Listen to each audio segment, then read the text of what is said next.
Et l'homme donna des noms à tout le bétail, aux oiseaux du ciel et à tous les animaux des champs. Mais pour l'homme, il ne trouva point d'aide semblable à lui. Alors l'Éternel Dieu fit tomber un profond sommeil sur l'homme, qui s'endormit. Il prit une de ses côtes et referma la chair à sa place. L'Éternel Dieu forma une femme de la côte qu'il avait prise de l'homme, et il l'amena vers l'homme. Genèse 2, versets 20 à 22. Dans une vidéo précédente, j'ai eu l'occasion de te présenter l'histoire Commence à Sumer de Samuel Noah Kramer. Je t'ai notamment dit qu'il était intéressant d'étudier la civilisation sumérienne parce qu'il y avait plusieurs textes qui pouvaient aider à mieux comprendre le texte biblique. J'aimerais aujourd'hui justement te parler d'un de ces textes. C'est un poème que l'on appelle Enki et Ninhursag, du nom de deux dieux sumériens, qui raconte une histoire qui se passe à Dilmun. Dilmun, c'est en fait l'équivalent du paradis pour les Sumériens. C'est un paradis qui n'est pas destiné aux hommes par contre, mais aux dieux. C'est un pays vert d'eau pur, propre, brillant, mais à qui il manque une chose, l'eau. Enki va alors donc demander au dieu Utu de faire surgir l'eau pour pouvoir arroser ce pays. Et ce pays de Dilmun va se transformer en jardin luxuriant. La déesse Ninhursag donne ensuite naissance à 3 générations de déesses. Elle décide de créer aussi 8 plantes. Mais Enki va convoiter ces plantes et vouloir les goûter. Il va donc envoyer un messager pour aller cueillir ces plantes. Et il finit par les manger. Lorsque Ninhursag apprend cela, elle se met en colère et frappe Enki de 8 maladies. Une maladie correspondant à une plante. Ninhursag décide alors de disparaître, probablement pour éviter de changer d'avis devant la supplication des autres dieux. Ceux-là insistent impuissants à la disparition progressive d'Enki. C'est alors qu'un personnage mystérieux apparaît, le renard.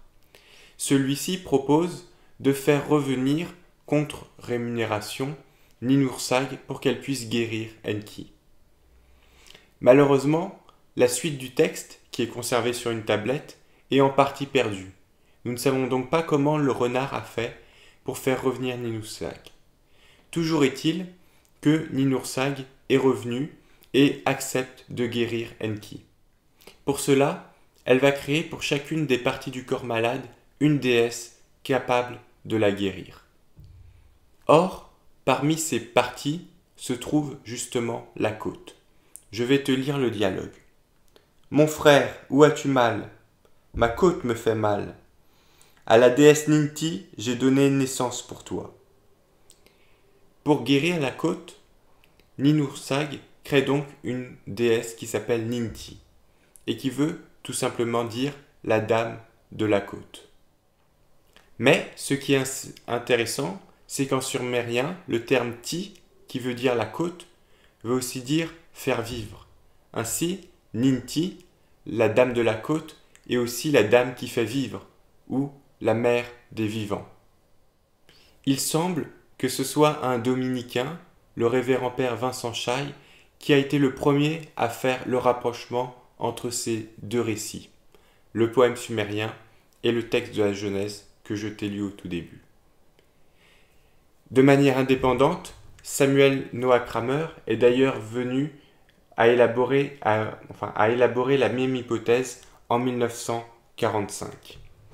On voit en effet qu'il y a dans le texte sumérien un jeu de mots qui n'est plus possible en hébreu, mais qui pourrait expliquer pourquoi, dans le texte hébreu, Ève est créée à partir de la côte d'Adam. Alors, que penser de tout cela ? Personnellement, je suis assez réticent au comparatisme. Je pense en effet que souvent, il est exploité un peu à tort et à travers, et que ce n'est pas parce que deux textes se ressemblent qu'ils ont forcément un lien. Cependant, dans ce cas-là, je trouve quand même que l'hypothèse est intéressante, en particulier pour 2 raisons.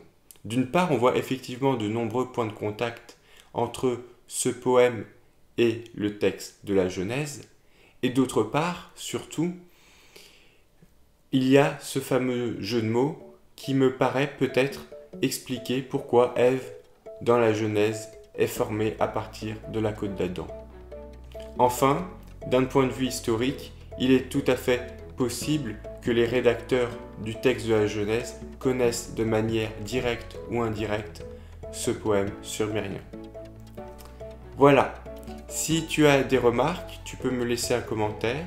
Si tu as des questions, je t'invite plutôt à me contacter directement via mon blog ou ma page Facebook. En attendant, je te dis à bientôt pour une prochaine vidéo.